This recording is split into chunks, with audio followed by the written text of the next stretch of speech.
پاکستانی مقبوضہ جموں کشمیر میں حالات انتہائی تشویشناک ہے۔ اب تک 2 دنوں کے دوران، بلکہ کل کا دن کافی خراب گزرا اور مرنے والوں کی تعداد 30 سے متجاوز کر گئی ہے۔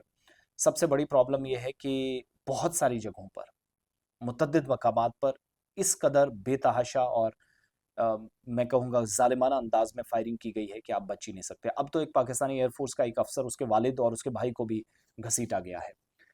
یہ افسر ہیں عزیر عزیز، یہ چرا راولا کوٹ کے رہنے والے ہیں۔ ان کے والد محترم ہیں سردار عزیز، ان کا قتل پاکستانی فوج کی طرف سے کیا گیا ہے، اور سردار عزیز کے علاوہ ان کے بھائی بھی زخمی ہوئے ہیں۔ ان کو اندر کریک ڈاؤن کے دوران ان کو نشانہ بنایا گیا۔ میرے پاس جو رپورٹ ہے، جس کسی کو تصویر چاہیے، عزیر یہ ہے، اور یہ سردار عزیز صاحب ان کے والد ہیں۔ جب ان کی سلیکشن ہوئی تھی تو اس وقت ان کو لگایا گیا تھا۔ ادھر پاکستانی فوج ملک کے دفاع کے لیے ان کو استعمال کر رہی ہے، ادھر ماں باپ کو مار رہی ہے۔ تو بہرحال یہ مارنا ان کے لیے نئی بات نہیں ہے، ایک پرانا فارم ہے، اور ان کے جرنیلوں نے تو ایک کلچر پوری دنیا میں سیٹ کیا۔ پھر دوسری پرابلم یہ کہ پروٹیسٹ کے دوران جن لوگوں پر فائرنگ کی گئی، اس میں صحافی بھی تھے جو ویڈیو ریکارڈ کر رہے تھے، ان کو بھی نشانہ بنایا گیا۔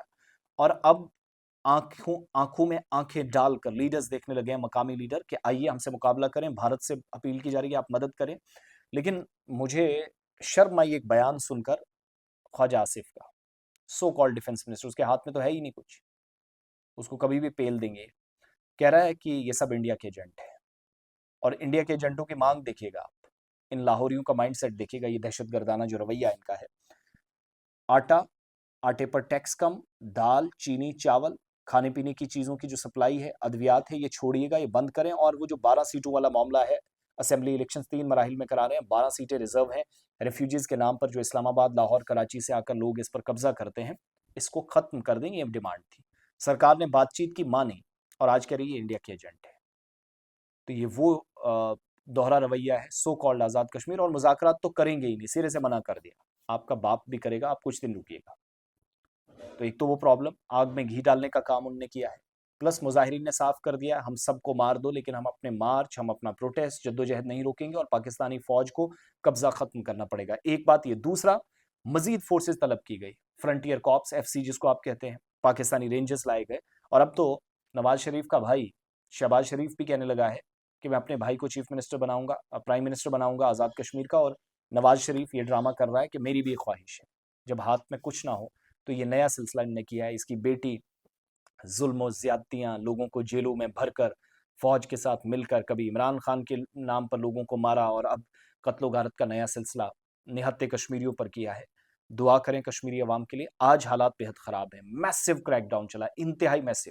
کسی کو تصویریں چاہیے تو درجنوں تصویریں میرے پاس ہیں، جو ہمارے ذرائع سے ہم تک پہنچی، اور جو اب پاکستانی میڈیا، ان کو تو اتنی ہمت نہیں ہے، وہ چلائیں گے، لیکن بین الاقوامی اداروں، اب تو بریڈ فورڈ میں، برطانیہ کے اندر، امریکہ کے اندر، کونسل خانے پاکستان کے، اس کے باہر احتجاجی مظاہروں کا ایک سلسلہ شروع ہوا ہے۔ لیکن ظلم زیادتی کی حد دیکھیے گا کہ 13 اسکولوں کے رجسٹریشن بھی منسوخ کر دی گئی، جن کے بچے اور اساتذہ پروٹیسٹ میں شامل ہوئے تھے۔ یہ حالات ہیں۔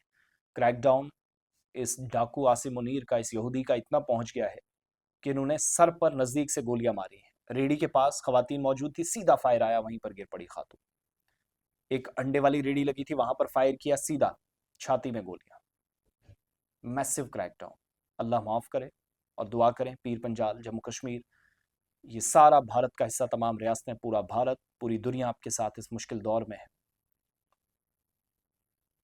اللہ آپ سب کی مدد فرمائے اس ظالم پاکستانی فوج سے۔